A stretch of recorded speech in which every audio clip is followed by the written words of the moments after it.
大家好，我係最中肯唔黑 sell 嘅阿 Ken。你有冇諗過，如果有一日你住喺廿幾樓，喺呢個住宅單位裏邊有個花園仔，平時咧可以種花啦、種草，甚至乎係種埋菜嘅，就好似咧將別墅單位嘅花園啦搬上天咁樣。究竟住喺呢一種住宅入邊係一種點樣嘅體驗呢？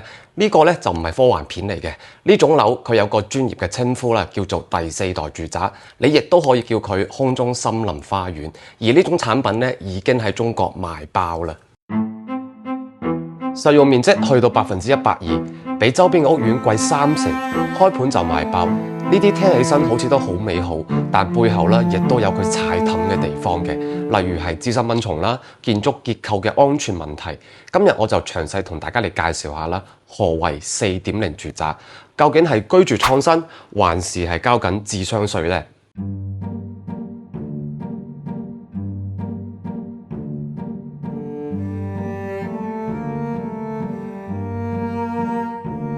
咁我哋首先咧就嚟講下1.0住宅至到4.0住宅嘅演變過程先。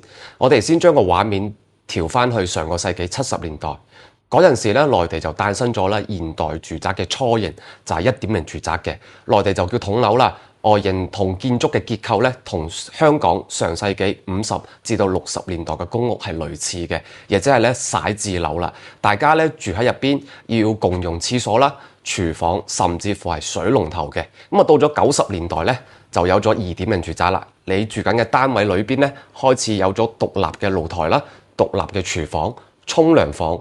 屋苑地面嗰層咧，亦都有咗啦簡單嘅綠化嘅。你住緊嘅單位慢慢開始有咗私隱性啦。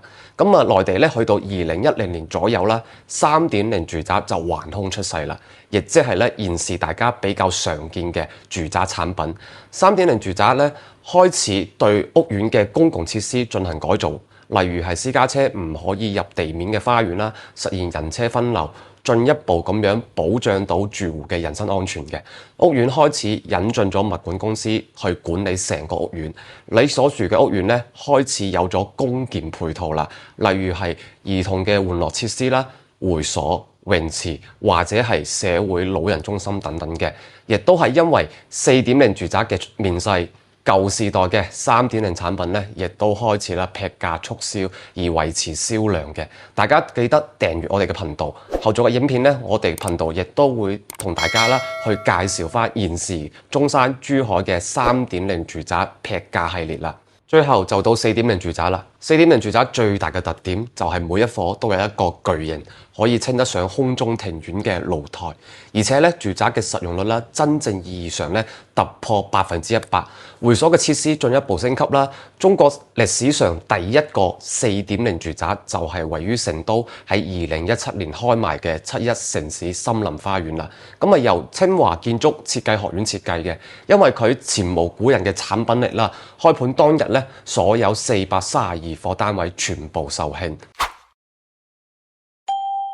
第一，空中花園亦即係露台啦，面積係不少於住宅套內面積嘅40%嘅，而且咧露台樓底咧要有5米左右。咁第二嘅話咧就係佢嘅垂直綠化啦，大家簡單理解就係成棟樓嘅外牆咧種晒植物嘅。但係呢一個咧，我覺得會有少少爭議啦，因為大家知道無論係廣東啦定係香港，氣候咧都係潮濕天氣為主嘅，比較容易滋生蚊蟲啦。咁所以我覺得咧，如果要真正實現咧，難度係非常之大嘅。所以外省嘅4.0產品比較容易實現到嘅嘢，我覺得喺廣東地區咧就比較難啦。咁啊，第三咧就係佢嘅實用率啦。傳統住宅實用率咧有85%咧，其實已經算非常之唔錯噶啦。而4.0住宅就係要突破呢樣嘢。現時賣緊嘅4.0住宅咧，普遍嘅實用率咧係120%至到150%之間嘅。即係話，如果你買層100平方嘅單位，咁啊套內面積咧就有120至到150平方啦。咁高嘅實用率究竟係點樣做到嘅呢？秘訣咧就喺政策上邊啦。2025年啦，中國全面推動好房子新標準啦，鼓勵建設更加多嘅綠色、智慧、舒適型嘅住宅。咁啊，得到阿爺嘅支持咧，各地嘅政府咧亦都係全面推動啦，容積率減免，亦即係咧密度豁免政策。咁啊，濟南市政府就話啦，空中綠化覆蓋率超過40%嘅，咁就唔需要計入啦容積率嘅計算範圍入邊。咁啊，福州市政府就話啦，露台向外延伸3.6米嘅，咁啊其中一半以上嘅面積咧就唔需要計入房產面積喎。深圳市政府就話露台嘅進深咧可以俾你做到2.4米嘅，咁啊發展商見到啦咁多五花八門嘅優惠政策咧，咁就計翻盤數啦，密度減少，咁啊送多啲面積，建築嘅成本咧都只不過多咗幾百蚊一平方啫嘛，但係咧現時仲係3.0住宅當道嘅市場啦，4.0住宅咧仲係稀缺性嘅產品嚟嘅，咁啊物以稀為貴咧，我起嘅樓啦可以賣高至少2成喎，呢盤數咧其實都制得過嘅。咁啊，前文咧有提到啦，外省咧有啲四代嘅住宅啦，屋苑嘅外牆或者係空中走廊嘅位置咧係會有綠化嘅。而鄭州市咧就有個4代住宅嘅項目啦，交樓嗰陣時因為咧冇整呢一個自動淋水嘅管道啊，而搞到咧空中庭院嘅植物咧就全部死晒。咁啊，業主一出自己屋企嘅門口咧，就見到全部都係枯枝爛葉，真係頭都大埋。咁啊，第二點嘅話咧，就係呢一個採光啦。大家普遍咧而家見到嘅4代住宅啦，都係有單數層同埋雙數層嘅露台噶嘛。但係咧有啲盤咧，因為佢嘅坐向咧整唔好啊，搞唔正啊，搞到有啲露台咧1年4季都曬唔到太陽嘅。咁啊，再加上咧我哋廣東嘅特產啦，就係潮濕天氣啊嘛。咁啊，搞到啲業主咧可以講係叫苦連天啦。咁啊，第三咧就係呢一個露台嘅私隱性嘅問題。你喺單數層嘅露台飲咖啡，我喺雙數層嘅露台咧就可以見到你飲緊嘅咖啡咧係邊隻牌子嘅。咁所以咧，我覺得啦，要解決呢一個露台嘅私隱性問題咧，發展商我覺得現時最好嘅解決方案都係喺露台搭多個棚啦。咁啊，大家咧都要記得啦，訂閱我哋嘅頻道，因為後續嘅影片咧，我哋都會針對翻現時嘅中山、珠海賣緊嘅4.0產品嘅樓盤咧，進行一個詳盡嘅分析嘅。現時中國政府全面推動啦，建設4.0嘅住宅，但另外一邊去庫存咧依然係一個重中之重嘅問題啦。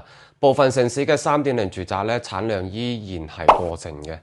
喺3.0產品仲有咁多嘅情況下，鼓勵咁多嘅新嘅4.0住宅入市去搶市場。如果呢個平衡控制唔好，最後可能啦會導致咧地產市場變成內卷遊戲。展望未來啦，其實咧4.0住宅啦，確實係踩中咗咧好多街坊內心深處真正想要嘅嘢嘅，包括其實我自己都係嘅。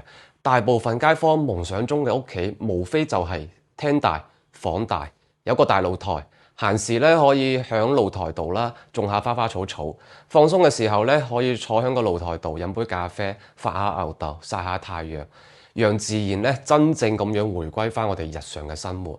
尤其是啦，我哋呢啲啦過緊都市生活人生嘅人嚟講，真正有個啦喺屋企可以休息嘅地方。最後咧，阿 Cam 亦都想問大家一個問題：現時嘅市場，你係願意用一個更加低嘅總價去買一個正在被4.0新產品衝擊嘅3.0住宅啦？還是願意係提高個預算買一個啦室內居住舒適、戶型更加合理嘅4.0住宅新產品呢？歡迎喺下邊嘅留言板發表下你嘅睇法啦！我係阿 Cam，我哋下期再見啦，拜拜。